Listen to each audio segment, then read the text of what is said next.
हिंदी गद्य को अपनी अनूठी शैली से नया आयाम देने वाले महान साहित्यकार और पद्म विभूषण से अलंकृत आचार्य हजारी प्रसाद द्विवेदी की 120वीं जयंती पर दिल्ली स्थित साहित्य अकादमी में एक भव्य व्याख्यान माला का आयोजन किया गया। इस विशेष अवसर पर डॉक्टर विश्वनाथ त्रिपाठी, प्रोफेसर अनिल राय और प्रोफेसर नीरज कुमार ने मुख्य वक्ता के रूप में शिरकत की। इन दिग्गज विद्वानों ने आचार्य द्विवेदी के बहुआयामी व्यक्तित्व, उनकी ओजस्वी लेखनी और भारतीय संस्कृति के प्रति उनके गहरे समर्पण पर अपने विचार साझा किए।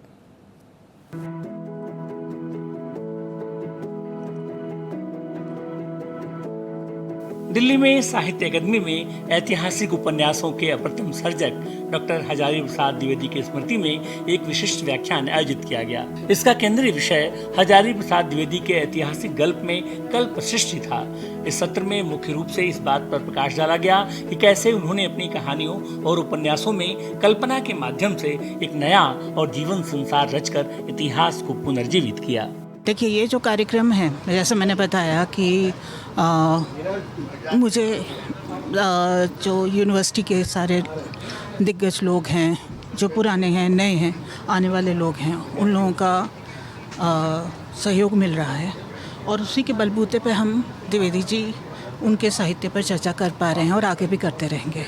आने वाले समय में हमने एक अवार्ड तो शुरू किया हुआ है जो द्विवेदी जी के शोध पर जो लोग काम कर रहे हैं उनको हम एक अवार्ड दे रहे हैं। कार्यक्रम के दौरान जब वरिष्ठ साहित्यकार डॉक्टर विश्वनाथ त्रिपाठी ने आचार्य हजारी प्रसाद द्विवेदी के साथ अपनी पहली मुलाकात का संस्मरण साझा किया तो माहौल बेहद भावुक हो गया। उनकी आंखें नम थीं और आवाज में उनके गुरु और प्रिय लेखक के प्रति अगाध श्रद्धा साफ झलक रही थी, जिसे देख पूरा सभागार भी भावविभोर हो गया। मैं कानपुर में पढ़ता था, बीएसएससी कॉलेज में। रिजल्ट मेरा अच्छा आता था पढ़ाई का,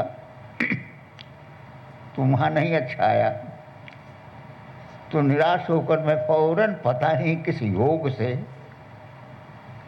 शायद मेरा पूर्व जन्म को कोई पुण्य उदित हुआ, बिना सोचे समझे मैं द्विवेदी जी के पास चला गया। बड़ा यानी कानपुर में मेरा फर्स्ट क्लास नहीं आया तो शर्म से किसको मुंह दिखाऊं, तो एकदम से पता ही कैसे मैं पंडित जी के पास पहुंच गया। साहित्यकार विश्वनाथ त्रिपाठी ने आगे कहा कि आचार्य हजारी प्रसाद द्विवेदी ने अपने उपन्यासों में इतिहास को सिर्फ सूखी तारीखों या तथ्यों तक सीमित नहीं रखा। उन्होंने अपनी गहरी कल्पना और सृजनात्मकता के जादू से उसे एक ऐसा जीवंत और जीता जागता अनुभव बना दिया जो पाठकों को सीधे उस दौर को भीतर ले जाता है। आचार्य द्विवेदी का स्मरण, उनसे प्रेरणा प्राप्त करना, अपनी जड़ों को सींचना है। अगर आप अपनी जड़ों को नहीं सींचते हैं तो पुष्पित पल्लवित भी नहीं हो पाएंगे। परंपरा का यही महत्व होता है कि वो अपने वर्तमान को अतीत से जोड़ देता है और भविष्य की ओर उन्मुख कर देता है। प्रोफेसर नीरज कुमार ने भी कार्यक्रम को संबोधित करते हुए कहा कि बाणभट्ट की आत्मकथा, चारुचंद रेखा और पुनर्नवा में साहित्यकार हजारी प्रसाद द्विवेदी ने अतीत को वर्तमान की चेतना से जोड़ा और पात्रों के माध्यम से सांस्कृतिक, सामाजिक और दार्शनिक प्रश्नों को उजागर किया। पंडित जी गल्प इस तरह से सिरजते हैं तो तथ्यात्मकता से छुड़वा के पंडित जी घटित के घटमान को, उसके वर्तमान को, फिर यहाँ कहना चाहूँगा कि पंडित जी इतिहास के वर्तमान के रचनाकार हैं।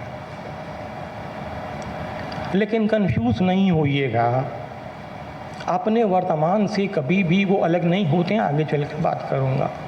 डॉक्टर हजारी प्रसाद द्विवेदी का साहित्य आज भी उतना ही प्रासंगिक है जितना उनके समय में था।